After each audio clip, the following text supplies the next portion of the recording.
एक धाडसी आणि विलक्षण आयुष्य जगण्याची खरी व्याख्या काय आहे? जसं की भगतसिंग आणि त्यांच्या सहकाऱ्यांसारख्या लोकांचं आयुष्य. एका मुक्त माणसासाठी जे आयुष्य सहज आणि नैसर्गिक असतं ते बंधनात असलेल्या लोकांसाठी मात्र नक्कीच अतिरेकी किंवा विलक्षण वाटतं. मग पालक म्हणतील, अरे बापरे, माझ्या मुलाने मग भगतसिंगांसारखं बनू नये, नाहीतर तो 22व्या वर्षी फासावर चढवला जाईल. भगतसिंगांनी किती विलक्षण आयुष्य जगलं, पण भगतसिंगांसाठी त्यांचं आयुष्य अगदी साधं, शांत, नैसर्गिक आणि मुक्त होतं. त्यामुळे तुम्हाला खरं तर काही अतिरेकी वगैरे जगायचं नाहीये. तुम्हाला फक्त नैसर्गिकपणे, मुक्तपणे आणि प्रेमाने जगायचं आहे.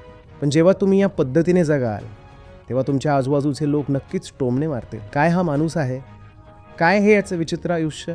जंगली आहे, वेडा आहे, लहरी आहे. तुम्हाला असे टोमणे मारले जातील. ते आयुष्य इतरांना विचित्र वाटेल, तुम्हाला नाही. तुमच्यासाठी ते अगदी साधं असेल. योग्य आयुष्य हे नेहमीच एक साधं आयुष्य असतं.